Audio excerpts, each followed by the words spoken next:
नमस्कार दोस्तों, स्वागत है आपका स्टडी फॉर सिविल सर्विसेज में। वीडियो को पूरा देखिए। कोई भी आपका फीडबैक है, कोई सजेशन है, तुरंत वीडियो में कमेंट करके जरूर बताइए। अच्छा लगे तो वीडियो लाइक जरूर कर लीजिए और ऐसे वीडियो लगातार फ्री में पाने के लिए चैनल को तुरंत सब्सक्राइब कर लीजिए और बेल आइकन को जरूर टैप कर लीजिए ताकि आगे भी सारे वीडियो आपको मिलते रहे। यूट्यूब में फॉलो करते हैं तो प्लीज ये वाला फ्री टेलीग्राम चैनल जरूर ज्वाइन कर लीजिएगा। सारे नोटिफिकेशन, सारे अपडेट यहीं पे आते हैं, ध्यान रखिएगा। स्टडी फॉर सिविल सर्विसेज का कोई भी पेड ग्रुप अगर आपको ज्वाइन करना है तो सिर्फ 856480560660897523864455 यही नंबर है हमारे, सिर्फ जहां पे कॉल या व्हाट्सएप कर सकते हैं। इंस्टाग्राम पे हमारा पेज जरूर फॉलो कर लीजिएगा, स्टडी फॉर सिविल .सर्विसेज है। ट्विटर पे हमको जरूर फॉलो कर लीजिएगा, @study for civils है। सारे क्वेश्चन अटेम्प्ट करिए और स्कोर अपना तुरंत कमेंट करके बताइए। समीक्षा अधिकारी के प्रीलिम्स एग्जामिनेशन के लिए मॉक टेस्ट की हमारी श्रृंखलाएं आरंभ हुई थी और ये full length mock test paper number 3 है, जिसे कि आप यहाँ पर देख रहे हैं। तो शुरू करते हैं बिना देर किए। यहाँ देखिए आप 60 प्रश्नों का ये पूरा टेस्ट है। इससे आप बेहतर अभ्यास कर सकते हैं, कुछ नई चीज़ें सीख सकते हैं और अगर आपने पहले से चीज़ों को पढ़ रखा है तो आप रिविजन कर सकते हैं। देखिए, विलोम शब्दों से हमारा आरंभ हो रहा है। पहला प्रश्न दिया हुआ है कि निम्नलिखित में से आकर्षण शब्द का विलोम आपको बताना है। आकर्षण का विलोम क्या होगा? विकर्षण होगा, अनाकर्षण होगा, अपकर्षण होगा या सभी होगा? तो आकर्षण का जो सर्वथा उपयुक्त विलोम होता है वो अनाकर्षण होता है।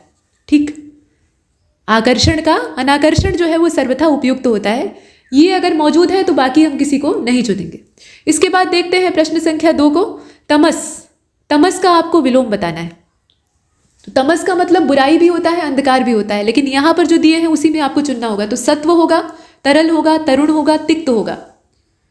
करेक्ट आंसर इसका क्या हो जाएगा? सत्व हो जाएगा। सत्व मतलब होता है अच्छाई, तमस मतलब बुराई। इसके बाद देखें अगले वाले को, ग्राह्य। ग्राह्य का विलोम बताइए, क्या हो जाएगा? ग्राह्य मतलब ग्रहण करने योग्य, तो इसका उल्टा हो जाएगा। यहाँ देखिए दिया हुआ है त्याज्य, अग्राह्य और ग्राम्य।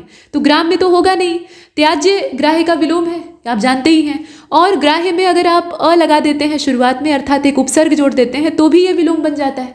तो दोनों परिस्थितियों में ये दोनों ही शब्द जो हैं ये ग्राह्य के विलोम है, अर्थात दोनों ही होंगे, मतलब ए और सी। त्याज्य भी इसका विलोम होगा और अग्राह्य भी इसका विलोम होगा। प्रश्न संख्या 4 को देखते हैं। इनमें से कौन सा एक विलोम युग्म सही नहीं है? बताइए। विहित का निषिद्ध दिया है, षठ का समास दिया है, स्वकीय का परकीय और हेय का प्रेय। कौन सा इसमें से गलत है? तो चौथा आप देख रहे हैं, सही जवाब इसका बी हो जाएगा। षठ का समास दिया हुआ है और वही गड़बड़ है। ठीक, षठ का विलोम क्या होगा? सज्जन होगा। षठ मतलब ऐसा व्यक्ति जो कि मूर्ख भी है और दुष्ट विचारों वाला है, उसको षठ कहा जाता है। उसके एवज में जो विलोम होगा वो या तो भद्र हो जाएगा या सज्जन हो जाएगा। समास का व्यास होता है, समास मतलब होता है सिकुड़ना, व्यास मतलब फैलाना। तो बी वाले विकल्प को हमने चुना इसमें से। प्रश्न संख्या 5 को देखते हैं। हेय का प्रेय जो दिया है ना वो ठीक दिया है, उसमें गड़बड़ नहीं है। प्रश्न संख्या 5 को देखते हैं। यहाँ देखिए अथ का विलोम शब्द बताइए। तो अथ मतलब होता है आरंभ, किसी चीज की शुरुआत, तो इसका हो जाएगा इति। इति मतलब समापन या संपूर्णता। प्रश्न संख्या 6, दीर्घायु का विलोम क्या होगा? ये तो सीधा है, आप आराम से कर सकते हैं, अल्पायु। इसके बाद 7वां, कलुष का विलोम शब्द बताइए। तो कलुष का क्या होना चाहिए? अब यहाँ उपसर्ग लगाकर बनाया गया है, उसी में से एक चुनना पड़ेगा। तो पाप शून्य लिखा है, निष्पाप लिखा है, निष्कलुष लिखा है और निष्करुण लिखा हुआ है। तो हम यहाँ चुनेंगे किसको? निष्कलुष को चुनेंगे। कलुष मतलब पाप से युक्त, जिसके अंदर बुराई हो, तो इसमें से निष्कलुष को चुन लिया, यानी पाप से रहित, पवित्र। अब 8वें नंबर के प्रश्न को देखिए। श्री गणेश, कहते हैं इस काम का श्री गणेश किया, यानी आरंभ किया, तो इसका विलोम शब्द आपको बताना है। बताइए इसमें से क्या होगा? श्री राधा होगा, विनाश होगा, इतिश्री होगा। तो श्री गणेश का इतिश्री होगा। श्री गणेश मतलब आरंभ, इतिश्री मतलब समापन। प्रश्न संख्या 9, अधुनातन का विलोम शब्द क्या है? बताइए। प्राचीन होगा, भूतकालिक होगा, पुरातन होगा, विगतकालीन होगा। तो 9वां प्रश्न आप देख रहे हैं, सही जवाब इसका पुरातन हो जाएगा। अधुनातन मतलब नया। ठीक, इसका पुरातन सबसे उपयुक्त विलोम है। प्रश्न संख्या 10, आय का विलोम होता है व्यय, सरल का होता है कठिन, गुरु का होता है लघु और धर्म का होता है अधम। अब इसमें आपको यह बताना है कि कौन सा विलोम युग्म गलत है। तो गलत है इसका डी वाला। धर्म का होता है अधर्म, अधम नहीं होता है। ठीक है। प्रश्न संख्या 11, वर्तनी के लिहाज से कौन सा शब्द सही है? बताइए। आधिक्य दिया है, अधिक्य दिया है, आधिक्यता दिया है। अब यहाँ से वर्तनी चेक होनी शुरू हो गई है। तो बताइए आधिक्य को हम लोग लिखते कैसे? अधिकता लिखते हैं, लेकिन अधिकता शब्द यहाँ कहीं लिखा नहीं है। आधिक्य लिखते हैं, अब आधिक्य कैसे लिखा जाता है बताइए।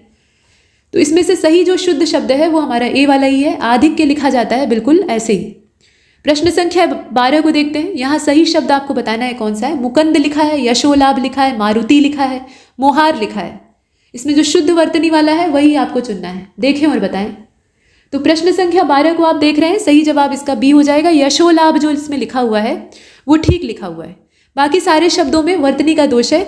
मुकुंद नहीं होता है, मुकुंद होता है। यहाँ पर नीचे छोटी ऊ की मात्रा होनी चाहिए थी। मारुति नहीं होता है, मारुति होता है। त पर छोटी ई की मात्रा होती है। और मुहार नहीं होता है बल्कि मुहार होता है। यहाँ पर ऐसे म पर छोटे ऊ की मात्रा होगी, न कि ओ की मात्रा। तो यहाँ मात्राओं का दोष था जो कि हमने दूर किया। फिलहाल बी को चुना। प्रश्न संख्या 13 को देखिए। सही वर्तनी वाला शब्द इसमें से कौन सा है। आयंदा, उच्चिष्ट, इतवार या फिर बी और सी दोनों। तो सही जवाब इसमें से डी हो जाएगा। बी और सी दोनों ही यहाँ पर शुद्ध वर्तनी वाले हैं। उच्चिष्ट जो लिखा हुआ है वो भी ठीक है और इतवार जो लिखा है वो भी ठीक है ना। दोनों ही सही लिखे हैं। इसमें हम जो 13वां प्रश्न है इसे देख रहे हैं। इसके बाद आगे बढ़ते हैं, अगले प्रश्न को देखते हैं। मतलब डी को चुनेंगे ना तो डी वाले पे निशान लगा लेते हैं। आयंदा नहीं होता है, आइंदा होता है। यहाँ पे ई पर छोटी ई पर जो अनुस्वार का चिन्ह है वो लगता है, छोटी ही रहेगी। तो इसको हम शुद्ध कर सकते हैं। फिलहाल ये दोनों सही दिए। इसके बाद आगे बढ़ते हैं। प्रश्न संख्या 14 को देखते हैं। किस विकल्प में सभी शब्द अशुद्ध हैं। देखिए और बताइए। खोडशी लिखा है, षडानन लिखा है, श्रीयुत लिखा है, बृहतर, भगिनी, भर्त्सना, प्रोज्वल, प्रलयंकर और प्रमाणिक, उद्दीप्त, उरु और उर्मी। बताइए कि किसमें जो तीनों शब्द दिए हैं तीनों ही गलत दिए हैं। तो इसका जो सी वाला है लिखा हुआ है प्रोज्वल, प्रलयंकर, और प्रलयंकर नहीं लिखा है बल्कि लिखा हुआ है प्रलयंकर। मतलब कुल मिलाकर ल के ऊपर जो अनुस्वार का चिन्ह है वो लगा हुआ है। और प्रमाणिक, ये तीनों ही गलत लिखे हैं। प्रज्वल होता है, प्रोज्वल नहीं होता है। ठीक है, जैसे उज्ज्वल लिखते हैं वैसे प्रज्वल होगा। यहाँ ज जो है 2 बार रहेगा, आधा रहेगा, और यहाँ ओ की मात्रा नहीं रहेगी, सिर्फ प्र रहेगा। और यहाँ जो प्रलयंकर लिखा है य के ऊपर अनुस्वार का चिन्ह रहेगा, न कि ल के ऊपर। यहाँ ल पे लगा दिया है। और प्रामाणिक नहीं होता है, प्रामाणिक होता है। तो ये तीनों ही शब्द यहाँ गलत दिए थे, इसीलिए हम यहाँ सी वाले विकल्प को चुनते हैं, जिसकी वर्तनी मतलब तीनों की वर्तनी इसमें गड़बड़। इसके बाद 15वें प्रश्न को देखिए। यहाँ सन्यासी की सही वर्तनी आपको पहचाननी है, कौन सी होगी। ठीक है, ऊपर बिंदी भी रहेगी, नीचे आधा न भी रहेगा, ये ध्यान दीजिएगा। प्रश्न संख्या 16 को देखिए। अब यहाँ कौन सा वाक्य अशुद्ध है ये आपको बताना है। तो दंगे में गोलियों की बाढ़ हुई थी, वह रोज पौधों को सींचता है, बाढ़ से भूखमरी की समस्या उत्पन्न हो गई है, वे सच्चे इंसान हैं। तो इसमें से अशुद्धि कहाँ पर है। देखिए, अशुद्धि इसमें पहले वाले में ही है। दंगे में गोलियों की बाढ़ नहीं बल्कि गोलियों की बौछार हुई थी। यहाँ गलत शब्द का इस्तेमाल किया गया है। अगले वाले को देखते हैं। शुद्ध वाक्य का चयन करना है। उन्हें अब शंका नहीं बची, उसकी शंका का समाधान हो गया है, उसकी शंका का निस्तारण हो गया है, उसकी शंका समाप्त हो गई है। मतलब एक ही वाक्य को कई प्रकार से लिखा है। इसमें जो सबसे सही प्रकार है वो कौन सा है। तो 17वें को आप देख रहे हैं, सही जवाब इसका हो जाएगा इसमें से बी वाला। उसकी शंका का समाधान हो गया है, यही सबसे शुद्ध वाक्य है। प्रश्न संख्या 18। नीचे कुछ वाक्य दिए हैं, कौन सा एक वाक्य अशुद्ध है बताइए। तो हर एक खिलाड़ी मैदान में पहुंच गए, सड़क पर बहुत भीड़ है, अध्ययन के लिए अच्छी पुस्तकें आवश्यक हैं, साहित्य और संस्कृति का गहरा संबंध है। बताइए कि इसमें गलती कहाँ पर है। तो 18वां आप ध्यान से देखिएगा, इसका जो सही जवाब है वो इसमें ए वाला हो जाएगा। हर एक खिलाड़ी मैदान में पहुंच गए, यही वाला गलत दिया है। हर एक खिलाड़ी मैदान में पहुंच गया या प्रत्येक खिलाड़ी मैदान में पहुंच गया, ऐसे आप लिखेंगे। इसमें ये लिखने का तरीका इसका गलत है, बाकी जितने हैं वो ठीक है। प्रश्न संख्या 19 को देखते हैं। शुद्ध वाक्य बताइए। शरद काल के दोनों में चंद्रमा को शोभा देखने योग्य होती है। तो देख के ही मालूम हो रहा है गलत है। शरद काल के दिनों में चंद्रमा की शोभा देखने योग्य होती है। शरद काल में चंद्रमा की शोभा देखने योग्य होती है। शरदकालीन दिनों में चंद्रमा की शोभा, मतलब एक ही ढंग से घुमा घुमा कर इसमें दिया हुआ है। बताइए जो इसमें शुद्ध तरीका है वाक्य को लिखने का वो कौन सा है।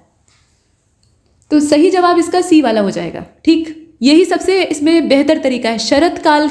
शरद काल में यहाँ अगर हम लिखते हैं कि शरद काल के दिनों में, काल और दिन यहाँ समय के दोनों जो मापन है वो एक साथ इस्तेमाल नहीं होंगे।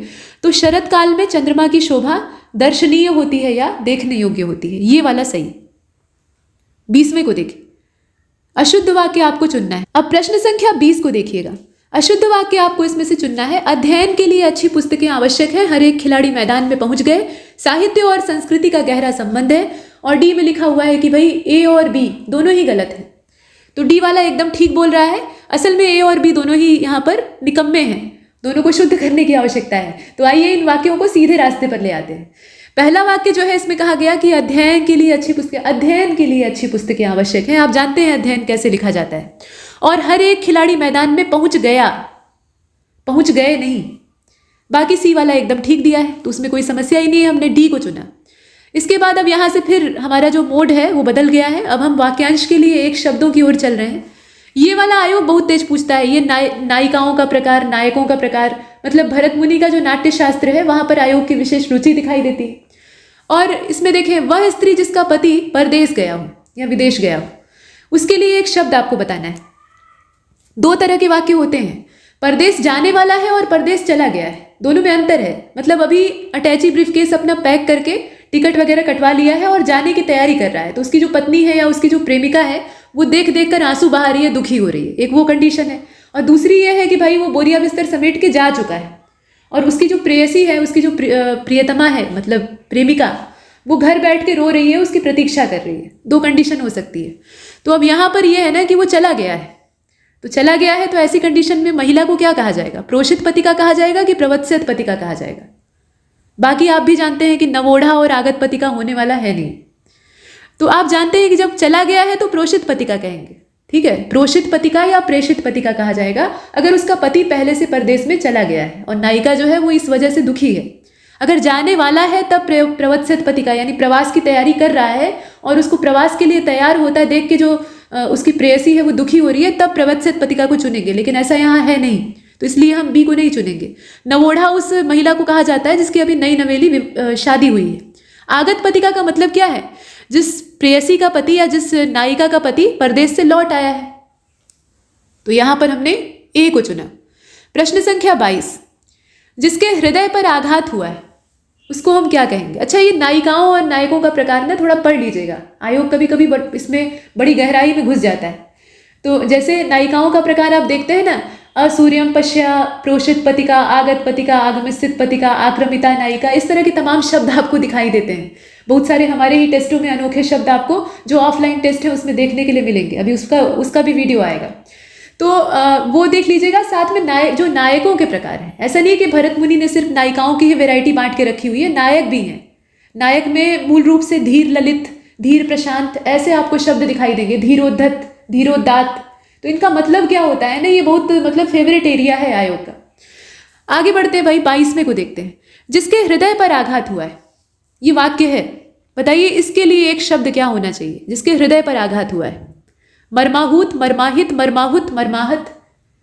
एक ही शब्द को 25 तरह से घुमाए, लेकिन आप जानते हैं कि मर्माहत होता है। मर्म मतलब होता है हृदय, और मर्म से आहत यानी हृदय से घायल हुआ। आगे देखते हैं, कलेजे में घाव लगा।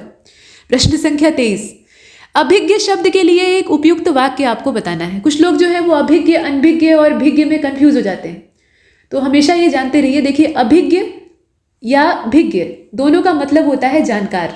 इसके अलावा विज्ञ, प्रज्ञ, इन दोनों का मतलब भी होता है जानकार, जानने वाला। शब्दों के अर्थ में बारीक अंतर हो सकता है, लेकिन एक कमोबेश जो मोटा इसमें अर्थ है वो इन सब का मतलब होता है जानकार। और अज्ञ और अनभिज्ञ, ये जो 2 शब्द हैं इनका मतलब होता है अज्ञानी या मूर्ख। ठीक, तो अब यहां पर अभिज्ञ दिया हुआ है, इसके लिए हम क्या चुनेंगे बताइए? तो जानने वाला, विशेष जानकारी रखने वाला, उसको कहा जाता है अभिज्ञ। यहां देखिए, होतव्य, होतव्य का मतलब क्या होगा? तो होता का मतलब होता है हवन करने वाला, और होत मतलब होता है हवन, ठीक। और होतव्य मतलब होता है हवन में इस्तेमाल करने वाला या हवन करने योग्य। तो इसमें से हम चुनेंगे किसको? सी वाले विकल्प को, ठीक। यज्ञ या हवन में काम लाने योग्य जो चीज़ है उसको हम होतव्य कहेंगे। आमतौर पर जो आहुति की वस्तुएं होती हैं उनको होतव्य कहा जाता है। 25वें को देखते हैं, किसी काम में दूसरे से आगे बढ़ जाने की इच्छा, इसको क्या कहेंगे? स्पर्धा कहेंगे, स्थावर कहेंगे, स्त्रैण कहेंगे, स्वाधीन कहेंगे, क्या कहेंगे? तो इसको हम कहेंगे स्पर्धा। प्रश्न संख्या 26, प्रज्ञा चक्षु किसको कहते हैं? यहाँ ज्ञ समझिएगा आप, ठीक है, ऐसे प्रज्ञा चक्षु। तो प्रज्ञा चक्षु हम किसको कहेंगे? बुद्धिमान व्यक्ति को कहेंगे, मूर्ख आदमी को कहेंगे, बेवकूफ जो है उसको, तर्कशील व्यक्ति को कहेंगे जिसकी तर्क शक्ति, मेधा शक्ति बहुत प्रबल है, या अंध ज्ञानी आदमी को कहेंगे? बताइए। तो इसमें ध्यान से देखिएगा दोस्तों, इसका जो सी वाला विकल्प है ना वही सही है। ठीक है, तर्कशील व्यक्ति को ही हम प्रज्ञा चक्षु कहेंगे। यहाँ आप कहेंगे कि अंधज्ञानी क्यों नहीं हो सकता है, मतलब प्रज्ञा ही, जिसकी प्रज्ञा या जिसकी बुद्धि ही उसके नेत्र हैं, ऐसा अंधा व्यक्ति जो है उसको भी हम प्रज्ञा चक्षु कहते हैं। लेकिन अंधज्ञानी का मतलब होता है जो एक जानकारी उसको पता है उसी का पिष्ट पेषण कर रहा है, उसी को बार बार दोहरा रहा है, उस पर तर्क से काम नहीं लेता है, मतलब एक ढर्रे पर चलने वाला जो एकदम अंधा ज्ञानी होता है, एक ज्ञान उसके पास है उसी की वो बार बार माला जप रहा है, किसी की सुनता उनता नहीं है, ऐसे व्यक्ति को अंधज्ञानी कहा जाता है। लकीर का फकीर जैसे औरंगजेब या इस तरह के और भी उदाहरण आपको दिखेंगे। अंधज्ञानी का वो मतलब हो जाएगा। ठीक, प्रज्ञा चक्षु का मतलब होता है ना ऐसा व्यक्ति जिसकी चक्षु, जिसके नेत्र उसकी प्रज्ञा है। तो आमतौर पर अंधे व्यक्ति के लिए इसका इस्तेमाल हम लोग करते हैं, न कि अंधज्ञानी के लिए, दोनों में अंतर है। इसीलिए हम तर्कशील व्यक्ति का वाला जो विकल्प है उसको चुनेंगे। कुल मिलाकर प्रज्ञा चक्षु का मतलब होता है ज्ञान रूपी नेत्र से देखने वाला, अर्थात तर्क करने वाला और तर्क बुद्धि से काम लेने वाला। तो सी वाला विकल्प इसमें सर्वथा उचित है। इसके बाद 27वें शब्द को देखिए, 27वें प्रश्न को देखिए। गौ शब्द के लिए सही वाक्य का आप चयन करिए। गौ यानी आप समझ रहे हैं गाय या गोवंशी पशुओं के लिए इस्तेमाल होने वाला शब्द है, लेकिन इसमें गौ का शाब्दिक अर्थ क्या होता है इससे तात्पर्य। तो घास खाने वाला, चलने फिरने वाला, गो गो करने वाला। ठीक है, विकल्प बड़े मजेदार हैं। और धरती को उठाने वाला, तो चलने फिरने वाला, चलायमान, जो चलायमान है वो गौ है। ठीक, ऐसा माना जाता है। ये गौ शब्द जो है ना, इसका अगर शाब्दिक जो शाब्दिक अर्थ है उस पर जाएं तो इसका शाब्दिक अर्थ यही होता है चलने फिरने वाला, चलायमान। तो 27वें का हो गया बी। अच्छा, इसके बाद 28 को देखें। 28 में कहा गया सर्वज्ञ। अब सर्वज्ञ का मतलब क्या होता है? हमने भाई अज्ञ और अनभिज्ञ को देखा, साथ में विज्ञ, प्रज्ञ और अभिज्ञ को भी देख लिया, लेकिन ये सर्वज्ञ रह गया था। तो ज्ञ का मतलब यहाँ ज्ञानी से है, बाकी सर्व का मतलब होता है सब कुछ। तो सब कुछ जानने वाला, तो सब कुछ जानने वाला तो केवल एक ही मतलब एक ही उसमें सत्ता हो सकती है, ईश्वर की हो सकती है। भगवान के अलावा कोई सर्वज्ञ नहीं हो सकता। तो इसमें आप चुनेंगे किसको? जिसे सबके विषय में जानकारी हो, अर्थात जो सब कुछ जानता हो, सर्वज्ञ। 29 को देखिए। यहां पर देखें, कहा गया जंगल में लगी आग। अभी पीछे अग्नियों का वर्णन पिछले टेस्ट में किया गया था, तो इसीलिए कहा जा रहा है ना क्रमबद्ध तरीके से देखिएगा। इसमें एक एक शब्द को एक्सप्लेन किया जा रहा है जहां आवश्यकता है। जो शब्द आप पहले से जानते हैं उन्हें यहाँ नई व्याख्या में लाया जा रहा है, क्योंकि समय आपके पास बहुत ज़्यादा अब बचा नहीं है। ठीक है, तो जंगल में जब आग लगती है तो उसको हम क्या कहते हैं? जठराग्नि कहते हैं, विरहाग्नि कहते हैं, बड़वा नल कहते हैं कि दावा नल कहते हैं? तो दव का मतलब होता है वृक्ष, और वृक्षों को जलाने वाली जो अग्नि होती है, अनल होता है, उसको हम कहते हैं दावा नल। ठीक है, तो यहाँ पर जंगल में लगने वाली आग को हम कहते हैं दावा नल। बड़वा नल किसको कहते हैं? तो बड़वा नल का मतलब होता है जमीन के अंदर लगने वाली आग। ठीक है, जमीन के अंदर की जो गर्मी होती है उसको बड़वा नल कहा जाता है। समुद्र में आग लगती है तो उसको सुवाडवाग्नि कहा जाता है। तो अलग अलग ढंग से शब्द इस्तेमाल होते हैं। बाकी विरहाग्नि मतलब विरह में आप तड़प रहे हैं, और जठराग्नि मतलब पेट की अग्नि यानी भूख से तात्पर्य होता है। 30वें प्रश्न को देखिएगा, जहां खाना फ्री में मिलता है। अब इस वाक्य के लिए जो शब्द आपको चुनना चाहिए वो कौन सा होगा? तो उसको कहा जाता है लंगर, उसी को हम सदावर्त भी लिख सकते हैं। तो यहां तक हमने वाक्यांश वाला मामला खत्म कर दिया है। अब तद्भव तत्सम आ गया है। तद्भव शब्द है कागा, और कागा जो है इसका तत्सम रूप क्या होगा? तो काक होगा कि काका होगा, बताइए। यहां दो तरीके से काक को लिखा गया है, एक में विसर्ग भी लगा हुआ है। तो करेक्ट आंसर इसका काक होगा, काकह नहीं होता है। वो तो जब काक का रूप आप पढ़ने लगेंगे, शब्द रूप पढ़ने लगेंगे, तो उसमें अ की मात्रा आ सकती है, लेकिन यहां पर हमें एग्जैक्ट जो शब्द है वो पूछ रहा है, तो हम तत्सम शब्द काक को चुनेंगे। इसके बाद अगले वाले को देखें, 32वां छत्र। छत्र का तद्भव क्या होगा? तो छाता होगा, सीधी बात है। इसके बाद देखें गधा, तो गधे का तत्सम गर्दभ होता है। ये सब छोटे छोटे तत्सम तद्भव शब्द हैं, इसमें आप गलती नहीं करेंगे। ठीक, इसके बाद सांस का देख लीजिए। सांस का क्या होता है? श्वास होता है, लेकिन श्वास यहाँ लिखेंगे कैसे? ये बिंदु भी ऊपर रहेगा, इस तरीके से लिखा जाएगा। अच्छा, ऐसे लिखेंगे ए वाले तरीके से लिखेंगे कि बी वाले तरीके से लिखेंगे? जरा इसमें सोच के बताइएगा। अभी उत्तर चुना नहीं गया है। 34वें में उत्तर ए होना चाहिए कि बी होना चाहिए? सोचिएगा। और इसका जो सही जवाब है ना, ध्यान से देखिए, श्वास होता है कि श्वास होता है? श्वास होता है। ठीक है, तो यहाँ बिंदु लगेगा, ऊपर जो है ना वो बिंदु रहेगा। तो हम ए वाले विकल्प को इसमें उत्तर चुनते हैं। प्रश्न संख्या 35, लवण का तद्भव रूप क्या होगा? नोन होगा, नमक होगा, छार होगा, लवंग होगा, क्या होना चाहिए? तो इसका जो सही जवाब है वो ए हो जाएगा। नोन होता है इसका तद्भव रूप, और गांव में नून कहते हैं, नून तेल लकड़ी।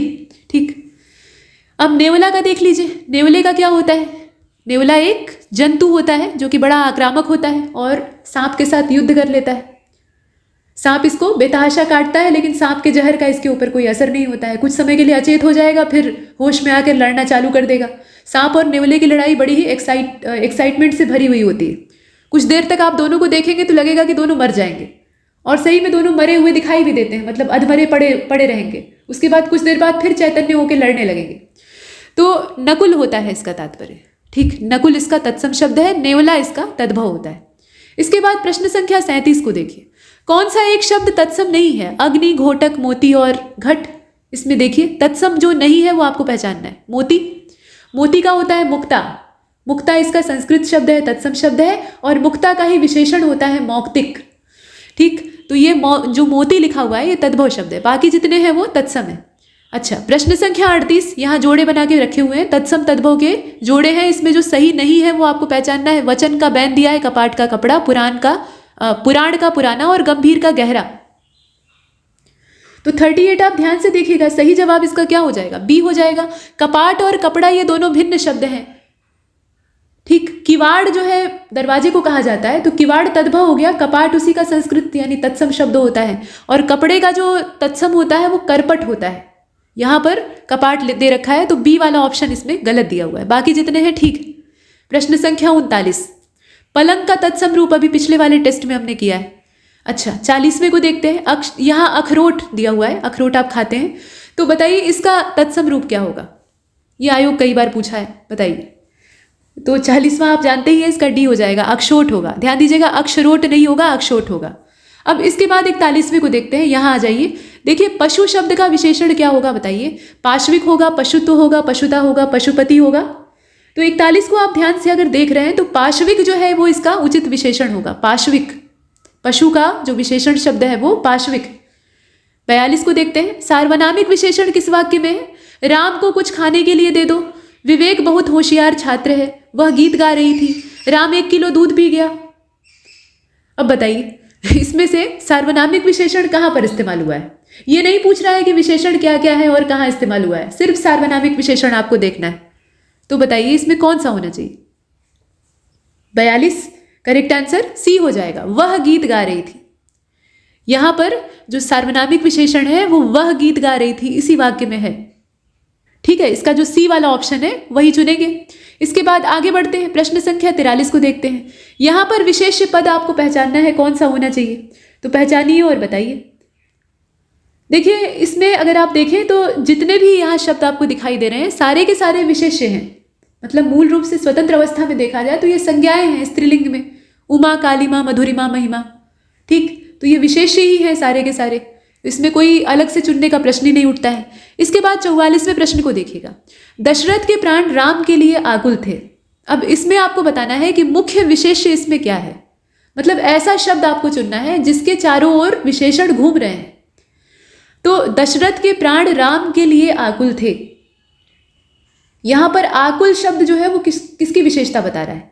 आकुल यहां क्या है? विशेषण शब्द है, और वही आपको देखना है कि वो किसके बारे में बता रहा है। वो न तो महाराज दशरथ के बारे में बता रहा है, न ही वो भगवान श्री राम के बारे में बता रहा है, वो तो बता रहा है दशरथ जी के प्राणों के बारे में, यानी यहाँ प्राणों का वर्णन हो रहा है। तो कुल मिलाकर जो मुख्य विशेष्य है वो प्राण है, ठीक। यहाँ विशेष्य पहचानने के लिए कहा गया था और इसीलिए हम इसमें सी वाले विकल्प को चुनते हैं। प्रश्न संख्या 45 को देखिए। यहाँ पर कहा गया कि गलत विशेषण कहाँ पर इस्तेमाल हुआ है? कविता परिश्रमी युवती है, प्रबुद्ध जनों से हमारी अपेक्षाएं हैं, यही सरकारी महिलाओं का आश्रय स्थल है, और वह अच्छा आदमी था, लेकिन काम ना आया, खड़ी पाई। बताइए इसमें से गलत विशेषण कहाँ पर, मतलब किस वाक्य में प्रयोग हुआ है? तो इसका सही जवाब आप भी जानते हैं, सी वाला हो जाएगा, यही सरकारी महिलाओं का आश्रय स्थल है। ये जो सरकारी शब्द है ना, ये यहाँ विशेषण के तौर पे इस्तेमाल हुआ है, लेकिन गलत जगह लगा हुआ है। इसको लगना चाहिए था आश्रय स्थल से पहले, मतलब वाक्य कुछ ऐसा होना चाहिए था कि यही महिलाओं का सरकारी आश्रय स्थल, ठीक। तो यहाँ पर ये सरकारी शब्द का गलत स्थान पर इस्तेमाल हुआ, सी को हमने चुना। प्रश्न संख्या 46 की ओर बढ़ते हैं, और यहाँ आप देखें कि निम्नलिखित शब्दों में एक जो है वो विशेषण नहीं है, बाकी सारे विशेषण हैं। तो कौन सा इसमें से विशेषण नहीं है, जरा पकड़िए। 46 को ध्यान से देखिएगा।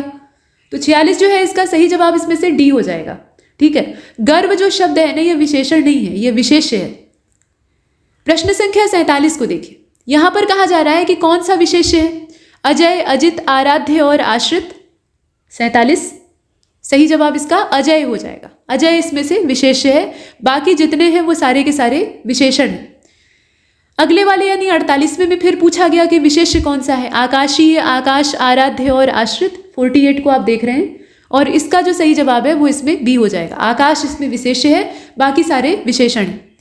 प्रश्न संख्या 49, इसमें से गुणवाचक विशेषण कौन सा शब्द नहीं है? तो भयभीत, निर्भीक, भीरु और भव। करेक्ट आंसर भव हो जाएगा। भव इसमें गुणवाचक विशेषण नहीं है, बाकी जितने हैं वो सारे के सारे विशेषण हैं और सभी गुणों का वर्णन कर रहे हैं। प्रश्न संख्या 50, कुत्सित। कुत्सित एक शब्द है और ये कैसा विशेषण है यही आपको बताना है तो विशेषण ये बता दिया है, लेकिन कैसा है? तो ये जो आप देख रहे हैं ये असल में गुणवाचक विशेषण है। कुत्सित शब्द जो है ये गुणवाचक विशेषण में आएगा। अब यहाँ देख रहे हैं आप, पर्यायवाची का शुरू होता है जो कि 51 से टेस्ट पर्यंत चलता रहेगा। टेस्ट पर्यंत मतलब 60वें प्रश्न तक। तो यहाँ पर कहा गया रात्रि का पर्यायवाची शब्द कौन सा इसमें से नहीं है? निशि, समीर, रजनी और विभावरी। पहचानना आसान है, जो गलत विकल्प है वही ज़्यादा सरल दिया है। समीर मतलब वायु होता है, रात नहीं होता। 52 को देखते हैं, यहाँ देख रहे हैं आप। अच्छा, विभावरी मतलब भी रात होता है, आप में से ज़्यादातर लोग जानते भी हैं, इसमें कुछ नई बात नहीं। ठीक है, यहाँ आप 51 को देख रहे हैं और अच्छा हुआ हम लोग वापस लौट आए क्योंकि 52वां यहीं नीचे दिया हुआ है। उधर भागने पर अगला प्रश्न आ जाता, तो क्रम से चलने की आवश्यकता है। 51 को हमने देखा, इसका करेक्ट आंसर बी है। विभावरी मतलब रात होता है, ध्यान दीजिएगा। अच्छा, 52 को देखें, कुशाग्र बुद्धि। कुशाग्र बुद्धि जो शब्द है मतलब शब्द युग्म है, इसके लिए आपको पर्याय बताना है। बताइए इसमें से कौन सा शब्द हम चुनेंगे? जल्दबाज, त्वरित बुद्धि, घातक बुद्धि, तीव्र बुद्धि। तो कुशाग्र मतलब कुशा जो घास होती है उसकी नोक, अग्र, अग्र मतलब आगे का हिस्सा, अर्थात जो नोक होती है उसके समान नुकीला, ऐसी बुद्धि वाला यानी तीखी बुद्धि वाला। तो इसको हम तीव्र बुद्धि वाला कहेंगे, त्वरित बुद्धि नहीं कहेंगे बल्कि तीव्र बुद्धि कहेंगे, और इसीलिए हम इसमें से डी को चुनेंगे। इसके बाद प्रश्न संख्या 53 को देखते हैं। कमल का पर्यायवाची बताइए, इसमें से कमल का पर्यायवाची शब्द क्या है? पयोद, वारिद, तामरस, पुंडरीक। तो सही जवाब इसमें से हो जाएगा, 53 को ध्यान से देखिएगा, सही जवाब इसका क्या हो जाएगा? पुंडरीक हो जाएगा। पुंडरीकाक्षो, ठीक।